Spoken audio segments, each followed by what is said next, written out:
Hey everybody, my name is Brandon Scott and welcome to the Fandom Pastor, which can be found on our YouTube channel, Facebook page, or podcast. The Fandom Pastor is for all of us who love our fandoms and our faith. Fandoms are anything that somebody has a deep love for. Harry Potter, Broadway musicals, cult films, to name just a few. Join the Fandom Pastor as we see how God is connected to it all. And don't forget to share, like, and subscribe. Hey, all, this is Pastor Brandon with our next episode of the Fandom Pastor. This week we start a new series. The clue from last time is that this series redefines science fiction, and the subject for this episode is a faceless army that has a connection to the German military. We're talking about Star Wars, and in fact, I'm going to focus on the original trilogy.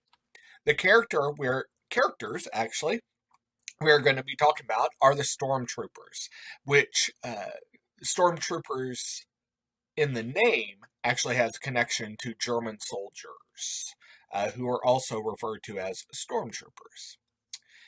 So let's think back to the very first episode, A New Hope.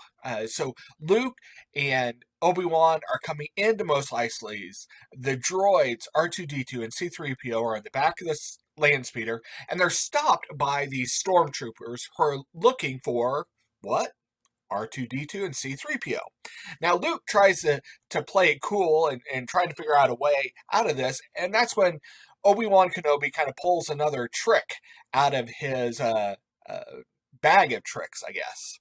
So he waves his hands and he told the troopers that they didn't need to see Luke's identification, that these weren't the droids they were looking for, and that Luke could go about his business and everyone should just move along. And the trooper repeated the instructions and sent them on their way.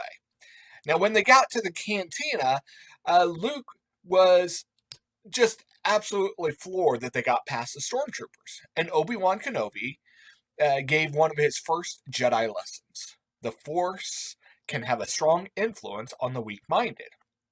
And let's be honest, the stormtroopers weren't exactly known for independent thought. And Obi-Wan was able to suggest actions and words that they would agree with simply by touching their mind a little bit. Now, the modern world likes to say religion is for the weak-minded. They think that since especially Christians believe in something that can't be seen, that they'll fall for anything. Now, while we have seen some individual Christians be willing to follow questionable leaders and practices without blinking, for the most part, it's the other way around. Sin has more of an influence on the weak-minded than God does. You see, sin is easy, let's be honest. Sin doesn't require you to think, or does it want you even to think. Sin wants you to just do it. If you think about your situation, you come to the conclusion, this is not healthy, this is not spiritual, this is not what you're supposed to be doing. In C.S. Lewis's Screwtape Letters, the demon says, it's funny how mortals always picture us as putting things in their minds. In reality, our best work is done by keeping things out. You see, we see this every day, but it goes back to the very first days. In the Garden of Eden, everything was provided, but there was one tree they weren't supposed to touch. Remember? God told them, don't touch the tree in the center of the garden. And the serpent didn't tell Eve to really think about what was going on there. He didn't ask her to examine what she was told. No. He told her what would benefit her now, and by not standing up for what she was told by God, she started all of human existence down the sinful path. Now, saying you are a Christian in this world is hard enough, but truly understanding the faith, being able to stand and defend it, isn't the realm of the weak-minded at all. It takes study. It takes discussion with others. It takes a lot more than just doing exactly what a religious leader says. Strengthen your mind and keep sin at bay. In other words, don't be a mindless stormtrooper, one that just follows orders blindlessly, is not distinguishable from anybody else. Simply being just a faceless robot, almost.